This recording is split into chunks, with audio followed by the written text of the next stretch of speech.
rare and balanced view on politics in today's world.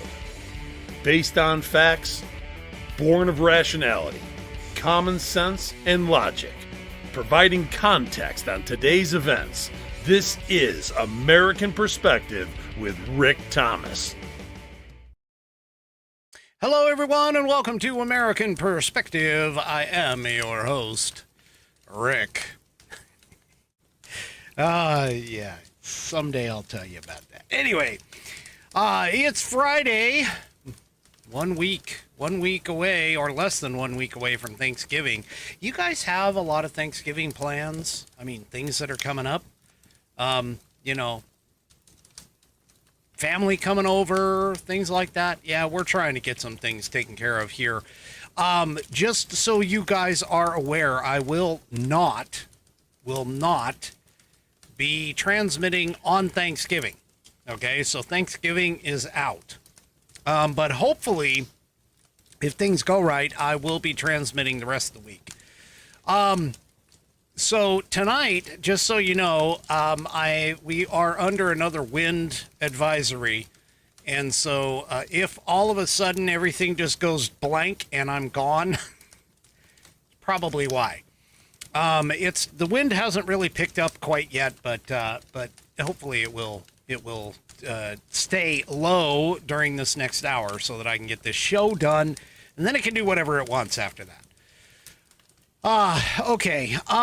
So let's go ahead and get things kicked off. Tonight we have, and I haven't seen him in the chat yet, although I'm hoping that he's going to be around. But anyway, tonight we have Buddy Weiser on tap for the Pledge of Allegiance. So if you are of mine, please stand, remove your hat if you're wearing one. And if not, that's okay too. Go ahead and put your hand over your heart. And let's all join in with Buddy in the recitation of the Pledge of Allegiance. I hereby pledge my allegiance to the flag of the United States of America and to the republic for which she stands, one nation under one God, indivisible, with liberty and justice for all her citizens. So help me God.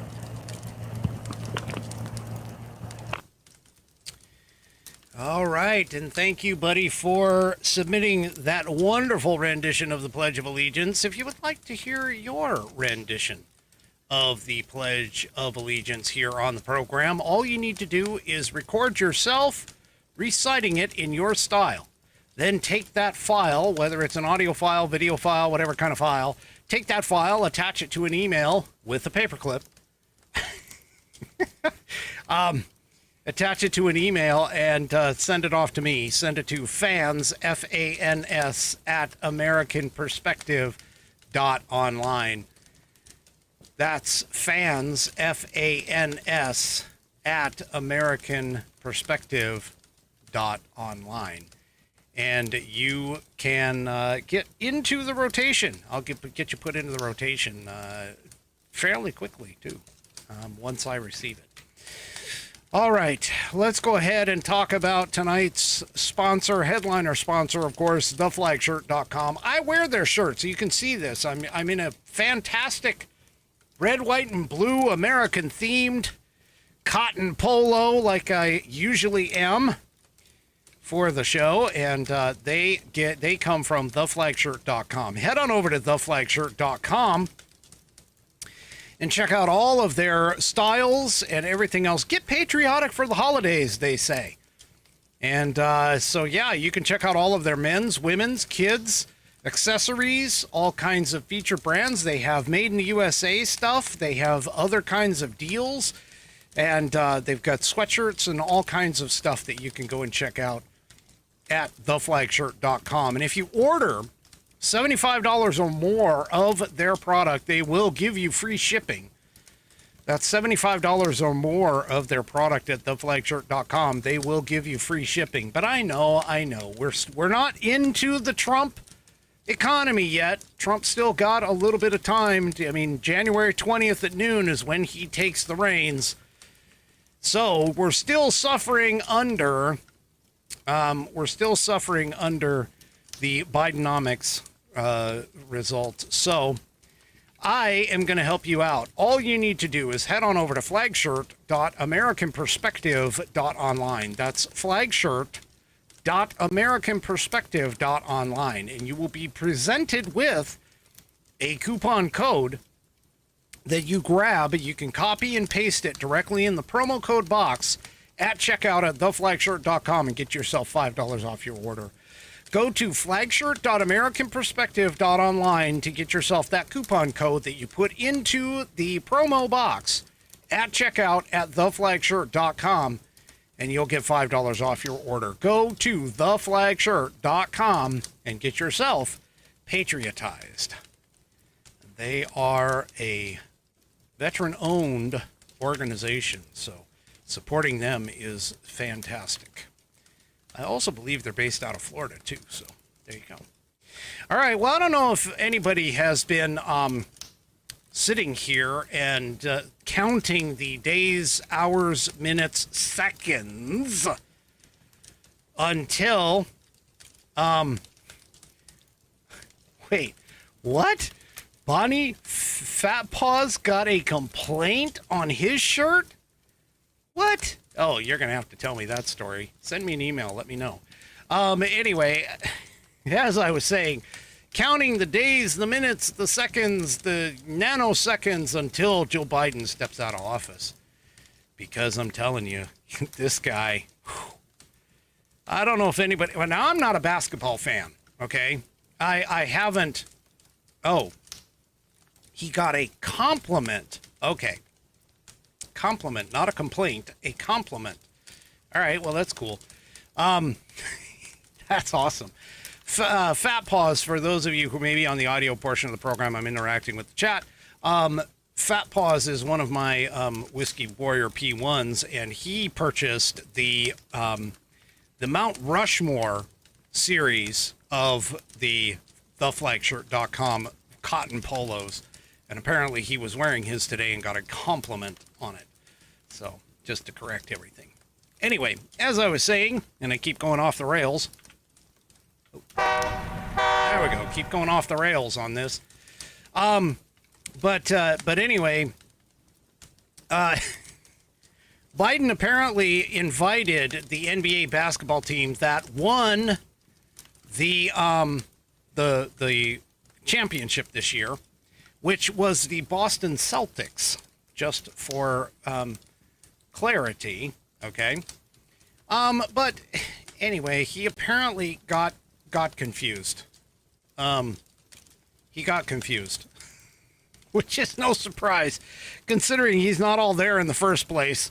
But let's go ahead and take a look at this. Oh, my goodness. So this is in Red State. Joe Biden apparently got confused about the name of the basketball team that he invited to the White House. Yeah. So, anyway. Right here, Joe Biden was, brought them all there. Well, here, let's just play the video and you can take a look and see what. It's just a disaster. Oh, my gosh. Well, welcome to the White House.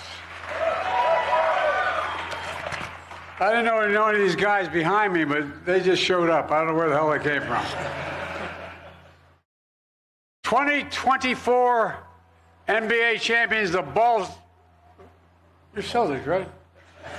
The Boston Celtics. Not just any champion, but the winningest franchise in league history, and now with a record 18 titles. Please have a seat if you have one. You don't have to keep standing. You may stand to stay warm, but...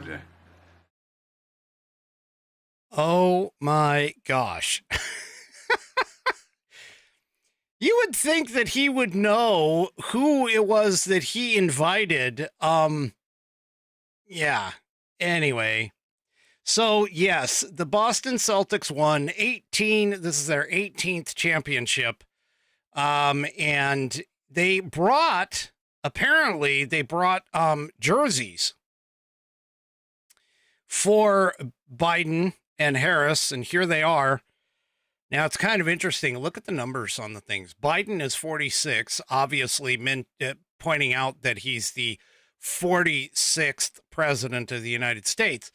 But Harris apparently is number 18 for the 18th win, because they couldn't give her 47 because she didn't win. She lost. And in fact, some people, by the way, some people went on to X and started saying, hey, are you sure that you want Harris to wear your uniform? Because, yeah, she's a loser and you don't want that to rub off on you. That's just kind of brutal. Just a little brutal, I guess.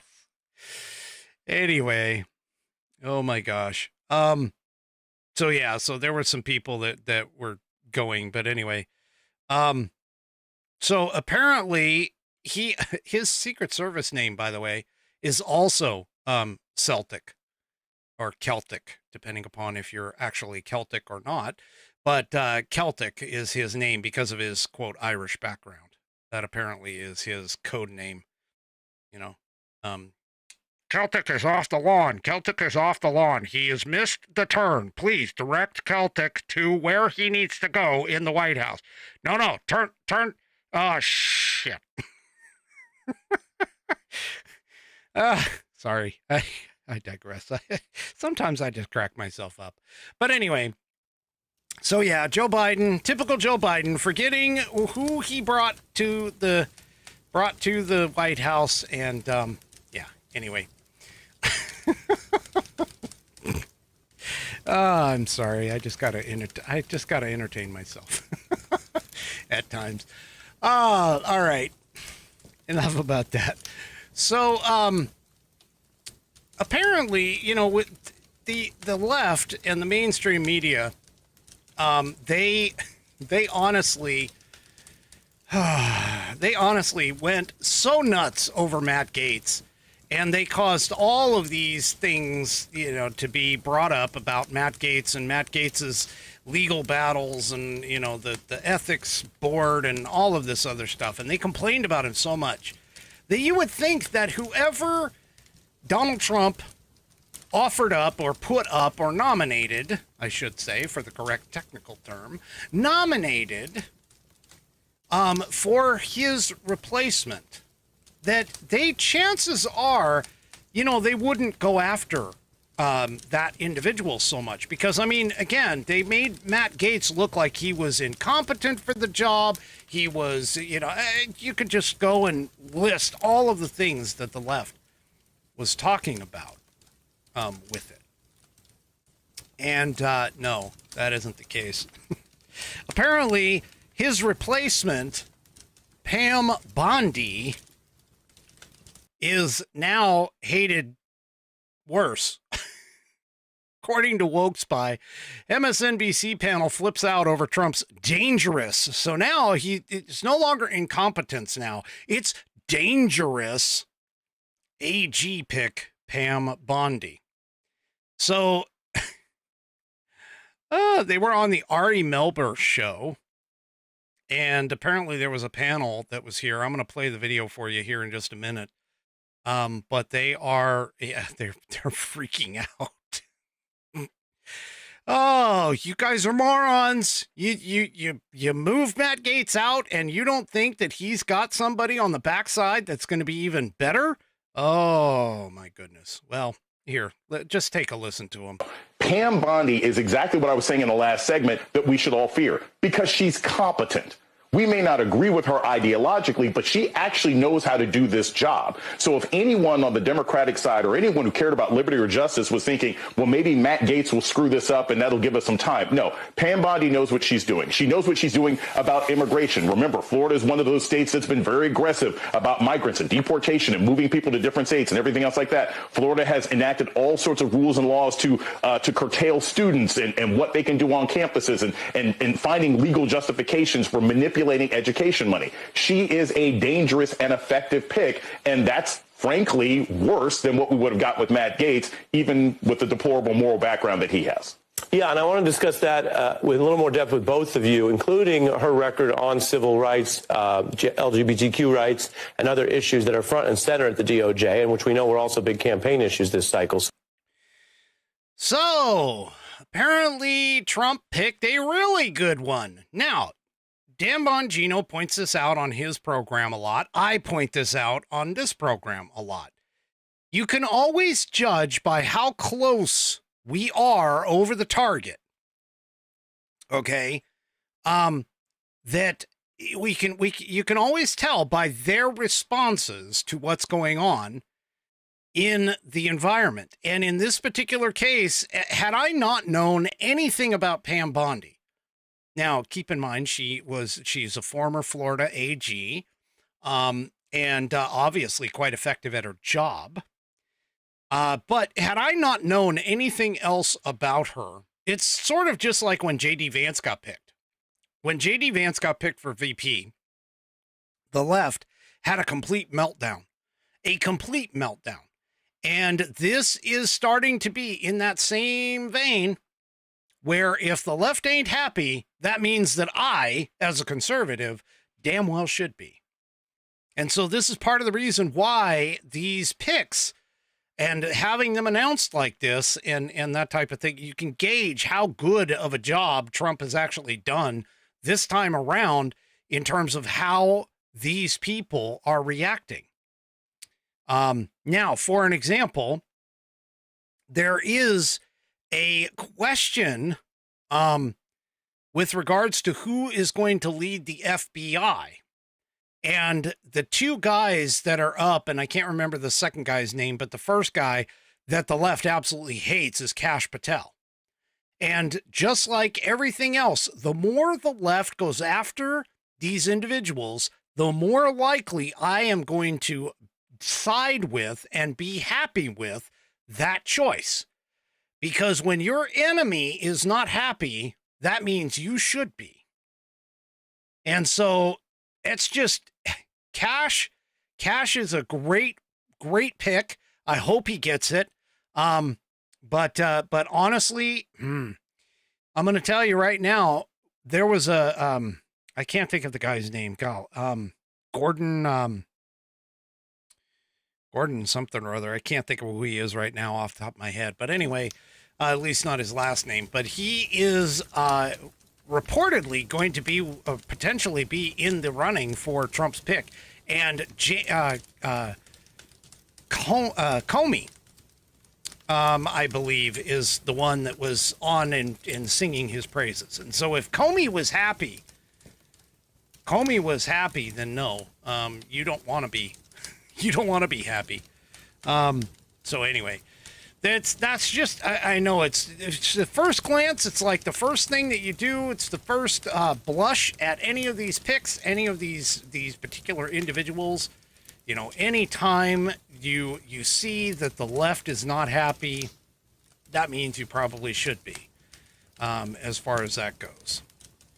Now, the other one that they've been going after quite a bit is Pete Hegseth.